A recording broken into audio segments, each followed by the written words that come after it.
ये भैया जैसे कि आप सब जानत हैं कि होली के महीना आ गया बा। होली के महीना में हमारे नौजवान भाई लड़कन तक तो ठीक बा, लेकिन जवन 80 साल का बुढ़वा यहाँ भैया वो नहो होली खेले बिना परेशान है। लेकिन अपने 80 साल वाले के साथे होली खेले तब तक तो ठीक बा, लेकिन वो होली खेलत के साथे हैं। हाँ गनवा में मिली हो नई नई दुल्हन पुरान भैले डोलिया,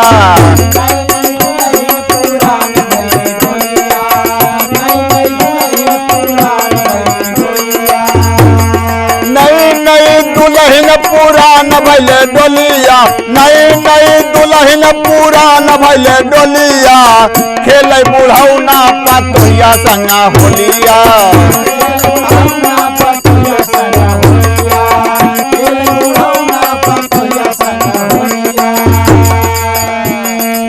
कहना बा मुंह में एक दांत नहीं खोजले सोपारी,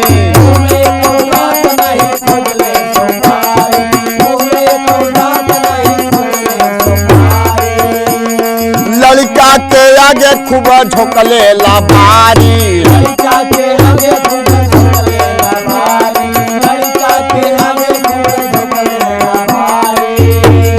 हे बाबू जब बुढ़ौना और पतोहिया का करदसना देखत देखत बुढ़िया परेशान हो जात है। करत का अरे बुढ़िया का खून खौले सुन सुन के बोलिया, बुढ़िया का खून खौले सुन सुन के बोलिया, खेले बुढ़ौना पतोहिया संगा होलिया।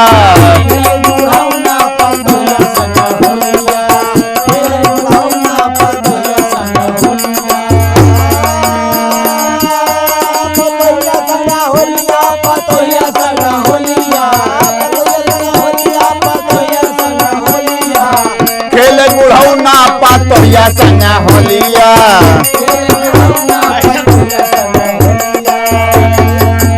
ये भैया बुढ़ौना परेशान बा, लेकिन का करे बीच में भैया दीवार बनी बा बुढ़ीवा ताकत बा, पिचकारी भर के फेंटाते बा बुढ़ौरा कि कब मौका मिले कब डाल। कहना बा घेरैया गवारे कभौ घेरे पछवारे,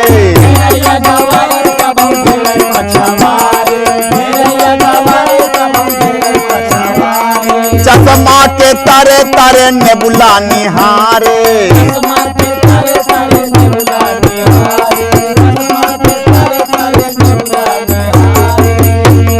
खुल्लम खुल्ला करा था सबसे टिटोली, खुल्लम खुल्ला सब ही से करा था टिटोलिया, खेले बुढ़ौना पतोहिया संगा होलिया।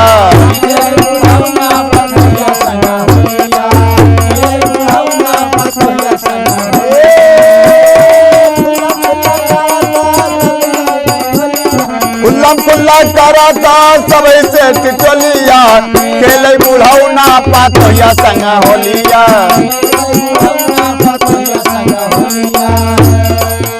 इतना ना है बाबू, बुढ़ौना ना पतोहिया का देख के बोली काटा था। सुनिए आप सब, अरे छोटा बाटे ओखरिया मोट बा मुसरवा,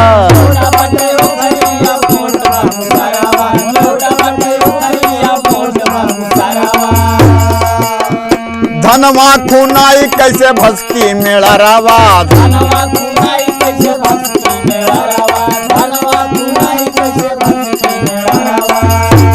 कहे दिन शर्मा सब आया वहाँ मजोलिया, कहे दिन शर्मा सब आया वहाँ मजोलिया, खेले बुढ़ौना पतोहिया संगा होलिया।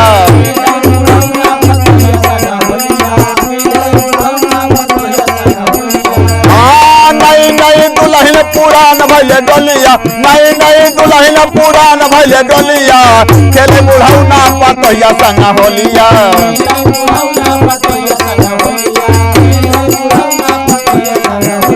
खेल